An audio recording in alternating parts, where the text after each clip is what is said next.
13th Amendment to the Constitution makes it unconstitutional for someone to be held as a slave.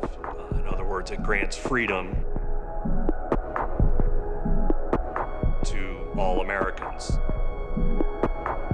There are exceptions, including criminals.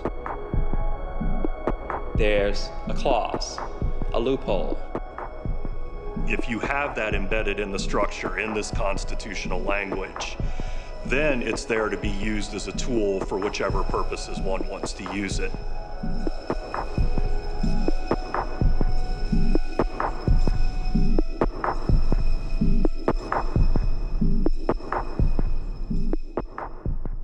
Today, I am with I'd say the greatest director on the planet What? right now. Black Tree TV. Director of 13th, amongst other great films, Miss Ava Duvernay. Thank you. How are you doing today? I'm doing well. I love Black Tree. Hello, Jamal. Hello, everyone at Black Tree. She said she was going to give you the plug, Jamal. So you've either written or directed some great films. I Will Follow, Out of Nowhere, Selma. You got a show coming up, Queen Sugar. It's on the air now. Yes. So make sure you check that out. Yes. Why was it important to get the message out about 13th? This is a project I've been working on for 2 years, really quietly. We didn't announce that we were doing it. We didn't send out a press release. We just did it. Didn't really know what I was doing at first. Didn't know what the story was going to be. Just knew I was interested in talking about, the police presence that I saw in my community growing up in Compton, the prison, kind of the men disappearing and going into prison and never coming back in our community. And when Netflix gave me the opportunity to make a doc about anything I wanted, this is what I wanted to say. So it's a pleasure to kind of be on the other side of the premieres, just having had the premieres last night, and to see that people really are understanding what we were trying to share. Now, one of the things that stood out as alarming, a fact that I knew but was reminded of, 1 out of every 4 prisoners in the world is here in America. That's right. How did that impact you when you first found out that information? It's a startling statistic. We say the statistic at the top of the 13th. President Obama gives the information, and we proceed from there. But the fact that the United States is 5% of the world's population. We're just 5% of the whole world. Think of 100, and we're just 5 of that. But we have 25% of the world's prisoners, a fourth, live in the land of the free.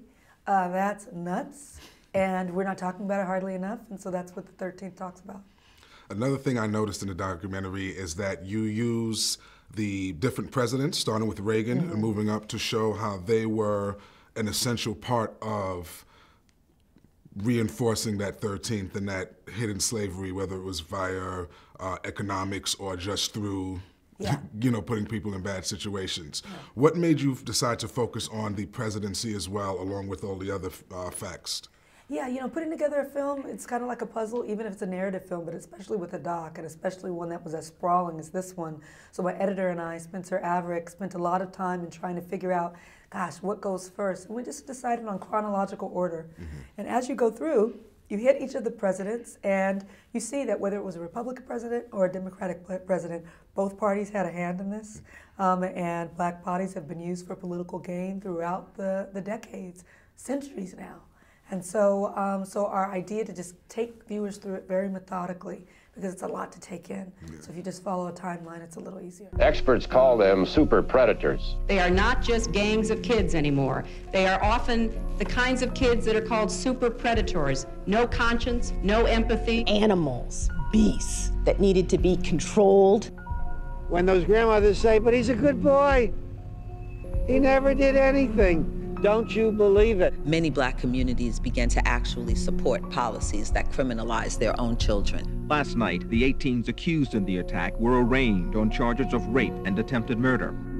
In the Central Park jogger case, they put 5 innocent teens in prison because the public pressure to lock up these quote-unquote animals was so strong. You better believe that I hate the people that took this girl and raped her brutally. You better believe it. Donald Trump wanted to give these kids a death penalty, and he took out a full-page ad to put the pressure on.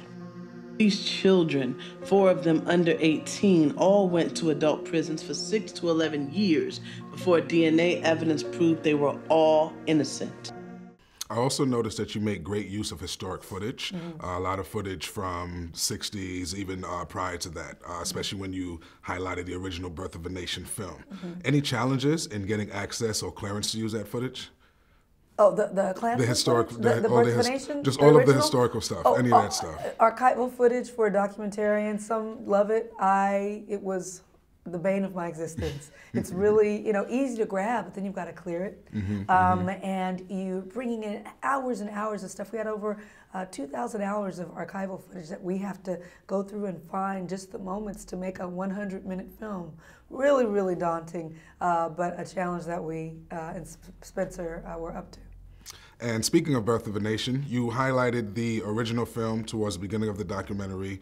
Tell us why it was important to also include that to set off the tone that you were leading through the documentary. Yeah, well, D.W. Griffith's Birth of a Nation is the first film that used a lot of the tools that we use today, the dolly shot, certain blocking techniques, certain lighting machinations that we use. And it elicits a certain emotion. It's like manufacturing emotion. It's just too bad that the first person to ever use film in that way was a racist, and he manufactured racist emotion. And the first time that Americans see a film and are feeling that cinematic emotion, the message that they're being told is that black people are savages. That black people are savages, that black people are to be feared, that there's a disconnect between their humanity and yours as a white person. And so it was very powerful for the American public. They drank it in, and it became part of the fabric of this country. So it's important to deconstruct that and really get back to what the power of those images. And hopefully the power of these images might be an antidote to some of that. So the last thing I'll ask before I let you go, what would you like people to take away from the documentary? Might be an antidote to some of that. Okay. Anecdote is different, yes.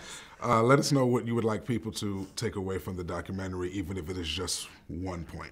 One point is to interrogate the way that you think about race. I'm not asking anybody to sign a petition or change a law or march.